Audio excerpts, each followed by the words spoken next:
Welcome to A Shot of Ag. I'm your host, Rob Sharkey.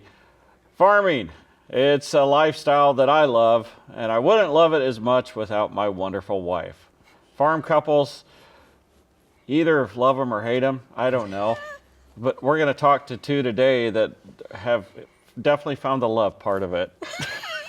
Today, we're talking with Adrian and Drew DeSutter. How you guys doing? I don't even know how to respond after that, Sharky. Just in the interview now? Okay, maybe I should. You guys don't like each other. Is that what it is? We love each other, but like many farm couples, there's always challenges. Yeah. Tell me about the last time he was wrong. Probably this morning. Yeah, I mean, on the way here. Yeah, maybe. I Yeah. imagine. I feel your pain, I'm wrong Drew. a lot. Yeah. You can tell, huh? It's that obvious. Okay. You guys are from New Windsor, Illinois. Yep. So I assume that you ride bulls. No riding bulls. What is it? New Windsor is like in the middle of nowhere, but you guys have a rodeo? And it's a good rodeo. It's a good show. They I've put been on there. a time. Yeah, It's it's a lot of fun. Biggest little rodeo, and Yeah. Do you go to it every year? yeah. We don't watch the rodeo. Yeah, the kids like to ride the rides, and Oh, we it's can a see whole- it. We can see it from our house, so might as well go, right? Like I'm interviewing Sarah Palin here. Basically. Very cool. So how long you guys been married? 10 years. Hey, celebrated 10 he years. remembered. Was he right, huh? Yeah. Where'd you guys meet? Well, it depends on who you ask.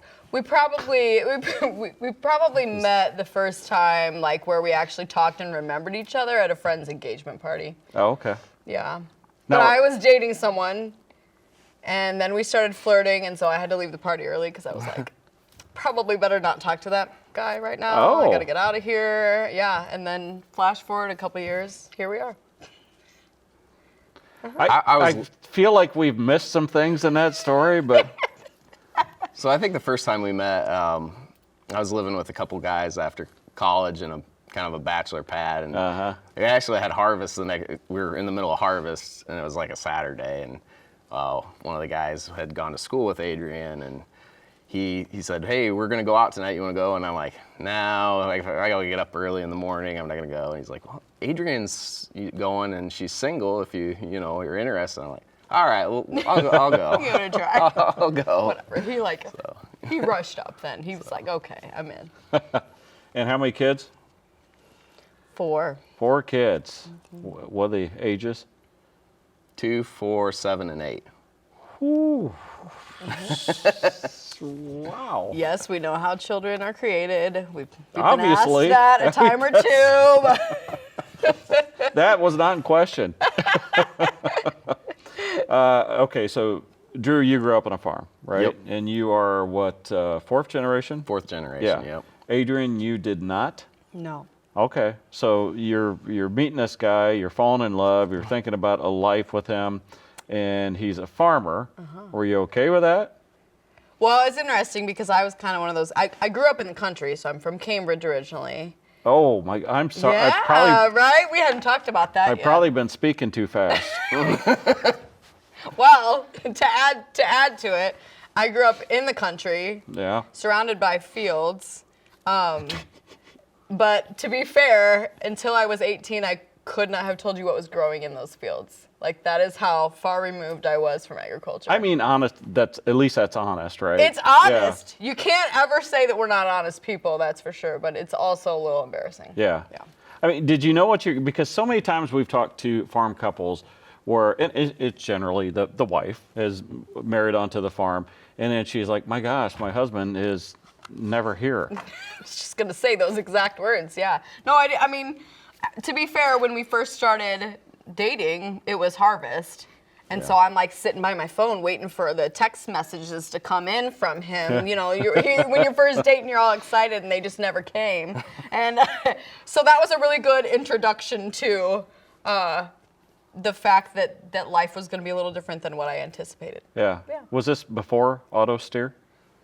At the time, I was just driving a semi, so I was hauling in and out. So yeah, There was we no had excuse auto not to steer. So there was no downtime. Or? Yeah, he was always driving. Yeah. It's always moving. Always. I don't know. I don't remember. Truck drivers must be a little different on your farm because they do a lot of sitting. Or that's saying something about the relationship, huh? You're gonna get me in trouble. So, like, what was as you look back, like, what was some of the big takeaways, the big surprises of marrying onto a farm and being married to a farmer? You know, I think the biggest challenge has been since becoming parents, because I think, you know, anyone goes into a relationship and you know, I can deal with late nights, you know, with long harvests, whatever. But then once you have kids, you go, okay, well, now it's just not just about me, you know. So even though I'm tolerant for something, now that's where you start to get a little more trying to figure things out, you know. Yeah. So on your farm, is there like a division of labor? Because it used to be, you know, when Emily and I were having young kids, I mean, she really didn't help with the farm that much. You know, there was some book work and that, but you know, as time changed, you know, roles evolve. So where do you guys sit now?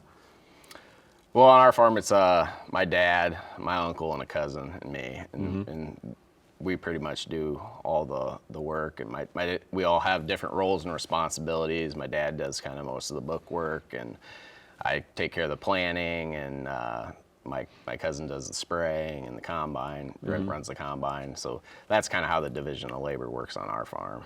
Who runs a cart? I do now. You poor man. I actually enjoy it, which I know that not very many people enjoy running the grain cart, but you're always moving. You're I always love having to running do it, it. yeah. Yeah, it's like a challenge, you know. If I can't keep up, everyone stops. So, you know, every day is just keep everyone moving. And it's always your fault. Oh yeah, absolutely. What all do you raise on your farm? We're basically corn and soybeans. I have a very, very small cattle herd, just about 10 cows. And What's enough? yeah, it's enough to keep my dad busy. It was enough for them to start escaping, and we had to downsize a little bit because the herd was growing. We probably don't have the facilities for, you know, a major cattle farm anymore. But Is this what you've always wanted to do, is farm? yeah, I went to school at Illinois for ag business, but that was kind of the plan to come back to the ISU farm. or U of I? University of Illinois, yeah. Okay. I'm surprised we got so far into this interview without you mentioning that first. He's not like your other Illinois people. Yeah. Did you go to school? I did. Where'd you go? Illinois Wesleyan. Oh, okay. Yeah. What'd you study? Well, I was trying to be a school counselor, so I did some education, some psychology, kind of an interesting major, mixing some stuff up. Yeah. She gets in here, huh? Oh, yeah. Oh, yeah. That's why he really loves me. Drew, you're very involved. I mean, obviously farming. You're busy. Yeah. You got 4 kids, but you're also involved in what, AFBF? I was 2 years ago. I was on the YF&R committee, Young Farmers and Ranchers, and it's a For the committee American Farm Bureau. Yep, at the Yeah. American Farm Bureau, and about 18 people from across the country, and so that was a really neat experience to get to meet a lot of very interesting farms. You know, in Illinois, I think you kind of think corn and soybeans, but Yeah. we went out to a farm in Oregon, and it was a tulip farm, and they were close enough to Portland. People would come from Portland just to see the tulips. That was kind of their What was the driver. name of it? Do you remember? The Wooden Shoe. We've been there. Yeah. We actually shot our TV show there. Oh, really? Yeah. Yeah, That John it's Iverson. Like 40 acres of tulips. It's Yeah. crazy. Yeah. Probably one of the most beautiful places I've ever been to in my life. Yeah. So. Yeah. And then you were recognized by the Illinois Soybean Association as 20 under 40. That has to be, I don't know, that's nice to get the old pat on the back. Yeah, isn't it? absolutely. Yeah, the Illinois Soybean Association, they do those awards every year, and I think that was the first class of the 20 under 40, and so that was kind of quite the honor to get that. So, I also did the Illinois Soybean Ambassador Program and got to travel a little bit with that, and that was kind of fun. One of the places we went to was Japan, and saw some ports there, and got to see some of the United States grown soybeans getting dumped at a facility in Japan. So. Going to tofu.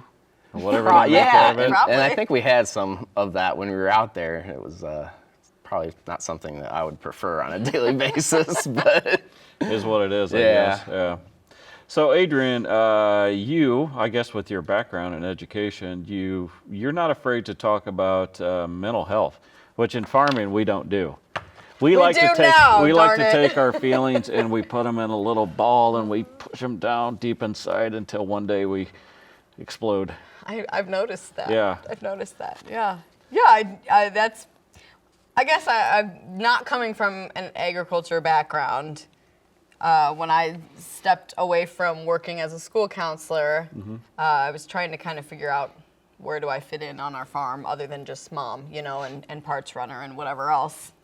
Which is nothing wrong with it. No, because it's all integral. You need all of it, But you need farm moms too. I mean, that's our priority right now for me. My priority before anything mental health related is to raise good, kind children. That's what it is. But yeah, I've had the opportunity to I started speaking out a little bit in mental health, which is kind of like a dirty word, I know, but it kind of exploded, and now I get to travel the country and talk farm family, really. Like I said, it's kind of saying mental health is something that people kind of go, ew, but that's not really what it's about for me. I try not to even say the term when I'm talking, because it's really just about like relating to other farm couples going through chaos like we are, moms trying to raise their kids, whatever else. So yeah, that's. The suicide rate in agriculture is one of the things that has gone not talked about for long time.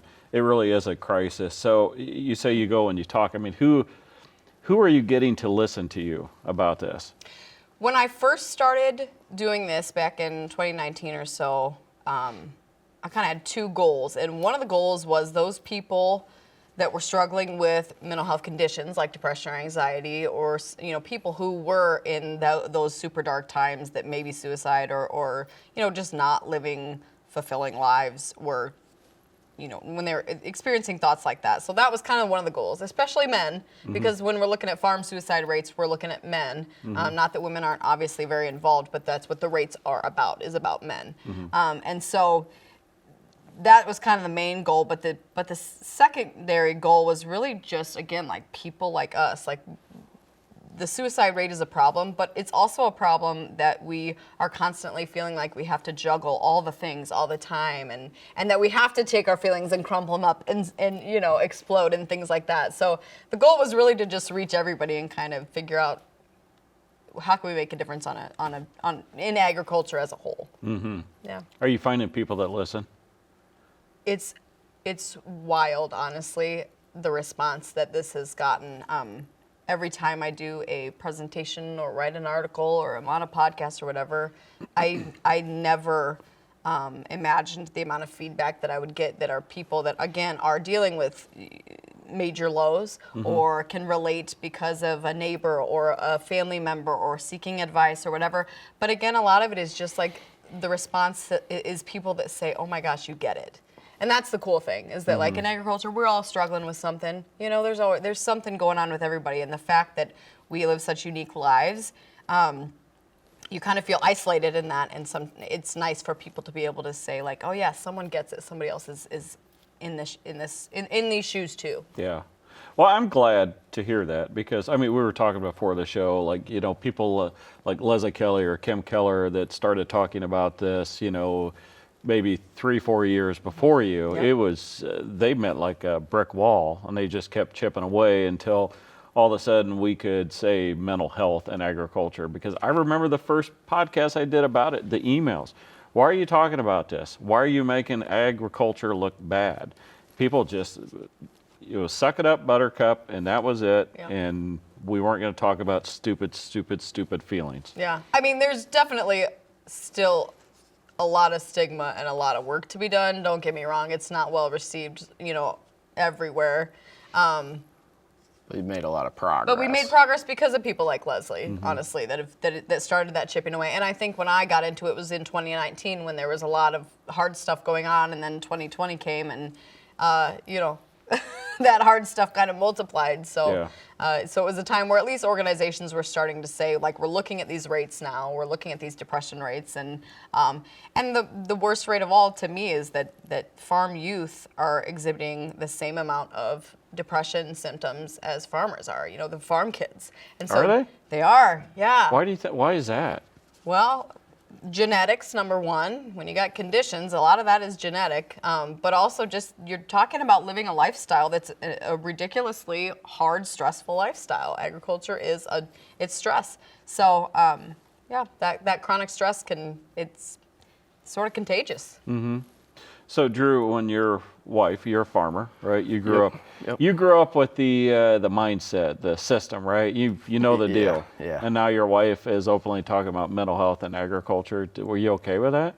Probably not at first. I definitely, yeah. I mean, it was, you just put your emotions deep down inside and don't show them is kind of how I grew up, and it's kind of how I thought about mental health. And I've learned a lot by being married to Adrian, and you know, everyone has mental health, just like physical health.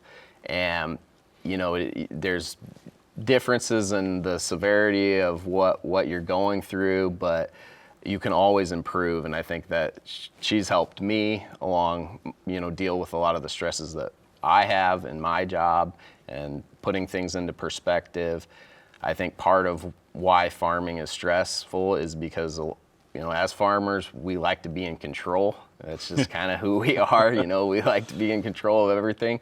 And we work in an industry where we're not in control of a lot of things. I mean, you can't make it rain in the summer, right? You can't, you know, tell me what the price of grain is going to be with uncertainty in a year from now. So when you don't have control, I think that sometimes that stress comes to the forefront. You know, there's people out there that are listening and are like, okay, yeah, I know I've got anxiety, depression, whatever, but it's not as bad as my neighbor down the street that is, you know, in a really bad place. What do you tell someone like that? Correct.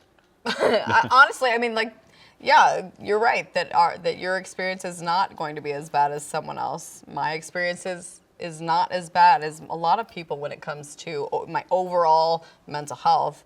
But that doesn't mean it doesn't exist. That doesn't mean my experience doesn't exist and that it's not valid. That just because someone is going through something that's more stressful, you know, a deeper depression, whatever, doesn't take away from what I'm experiencing and you know what you're experiencing. So yeah, I mean, for sure, if you're someone who's listening that's saying, you know, okay, but I shouldn't be feeling bad because of X, Y, and Z. Well, you do. You're feeling bad. So like, let's deal with that. Or you know, again, just if you want to be, you know, therapy is something that is not just for people with depression. It's anyone that wants to be better. You know, you think of that as seeking help in a kind of a severe way, but I don't have a mental health condition and I have a therapist and I talk to her a few times a year about how I want to be a better mom, you know, and how I can be more patient with my husband or whatever else. So it's, yeah, there's still a lot of confusion about all this, the stuff that is involved with mental health and the resources involved and whatever else, but it's for everybody.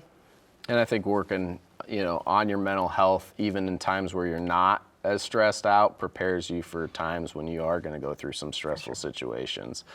Because there are periods of the year where farming isn't that stressful, and then there are situations you get into where farming can be a lot more stressful. And I think if you're making incremental improvements along the way and focusing on some things that you can do better to help your mental health, you prepare for those tougher situations.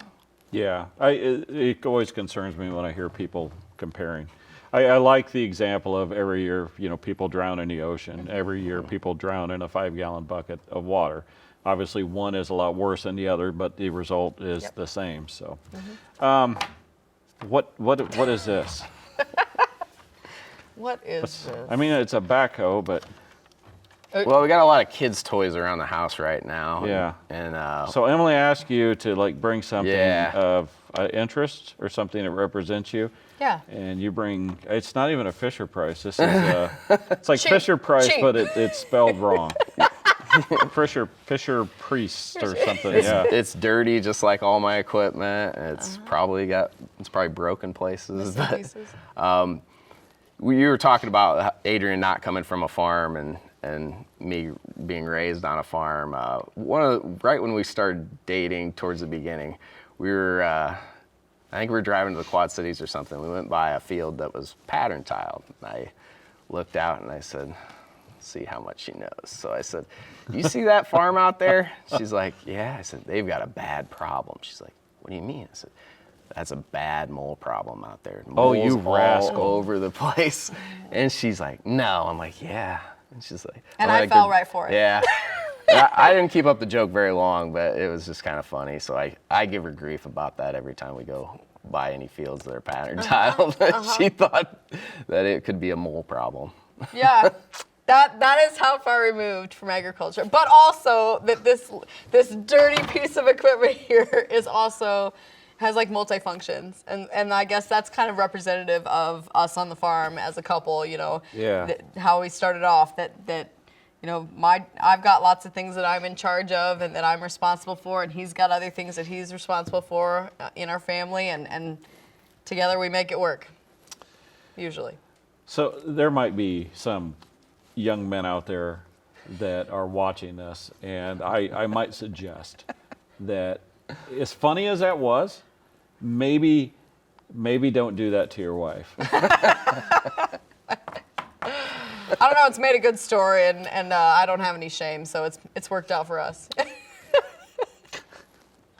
You guys have a lot to deal with. You got the kids, you got the farm, you've got all sorts of things. You talk about life being a juggling act. What do you mean by that? Oh, I guess I feel like all the time people are saying, you know, you're looking at the farmer down the road and you're saying, how do they do it? How do they got their crops looking so good? I got one gal who's coming into church and she's got like 6 kids and they're all matching and coordinating in outfits, and Those people. you know, those people. We're not them. but you're looking at them and you're going, how do they get it all done? You know, and we question ourselves all the time, like, how are we supposed to keep up with the family and the farm and this mental health stuff and whatever else, and being involved in our communities. And you know, it's taken a lot of introspect to be able to realize that, you know, when we talk about the juggle of life, that you always have the balls that you're juggling in those different areas, that the reality is that some of them are going to crash and burn. You know, when I'm out doing mental health stuff and traveling, our home life is chaos. The house is a mess. The kids are crying, you know. Wow. I mean, You know, there's some young women out there watching this. Maybe just a little bit of advice is maybe don't do that to your husband. To be fair, I was actually talking about the babysitters, because Drew's usually working and still at farms. At the farm. Nice save. Yeah. But ultimately, you know, that's the reality of it. And when I'm doing good things at home and when I feel like the kids are, you know, we're doing well, we're getting them to the farm, getting them involved, whatever, I know my professional life is struggling. I've got 230 emails right now that I haven't read, you know? So, like, Is that wrong? Is that not how it's supposed to go, right? No, but yeah, so we try to live our life that way now, where we're trying not to beat ourselves up for our shortcomings at this point, and just focusing on, you know, we're going to be good at this thing today, and tomorrow we're going to be good at another thing, and that's okay. Okay, you say you have a newly married couple. Let's just say one of them is not from the farm. What advice would you give them? That's a good question. Good luck. Yeah, no. No. I think the advice is, I mean, we put a lot of emphasis on the farm, but at the end of the day, you know, it's just making a relationship work, and you know, the farm is, you know, a very important part of our life, but it is not the only part of our life. Mm-hmm. So Weird. Huh. It's nice to hear that. I like that. You just say weird? Oh, you know the saying, what do they say? Faith, family, farming, in that order, right? You hear Okay. that all the time. Yeah. Faith, family, farming, in that I order. coined that, by the way. Did you? Yeah. That was you? Yeah. I feel like, okay, I'll buy it. But how many people really live that way? You know, how many people, like, if Depends you on if it's actually- harvest or not. yeah. That's what I'm saying. Like, when you look at your life, if you look back at the month, at the week, at the year, whatever, you know, are you really living with your priorities in that order? And that is something that I think whether you're married to a farmer or whether you know, whatever your situation is, think about your priorities. If it's that, great. If your priority is farm first, that's fine. I don't care. Whatever it is, just know what it is as a couple, as a family, whatever, and go for it. Social media, are you guys on anywhere? A little bit. Do you want to share that? I mean, I'm on Facebook. My page is So Hope Grow Hope. I used to be on Twitter. Is what? So Hope, S-O-W. So Oh, Hope, that's like, clever. Get it? So Hope. Yeah, So Okay. Hope, Grow Hope, yeah. Okay. But I don't do a lot on it right now. So you can follow me now for like future years, maybe. all right, Adrian and Drew DeSutter from New Windsor, New Windsor. home of the biggest little rodeo. Yep. Something like that. Something yeah. like Guys, thanks for all that you do for agriculture. Really appreciate it. Thanks for all that you do for mental health and agriculture. Yeah, it's fun to see a couple that is working together and in love with each other. So yeah, keep picking on each other. To me, that's the key to success. That's right. So guys, thank you very much. Everybody else, we'll catch you next week.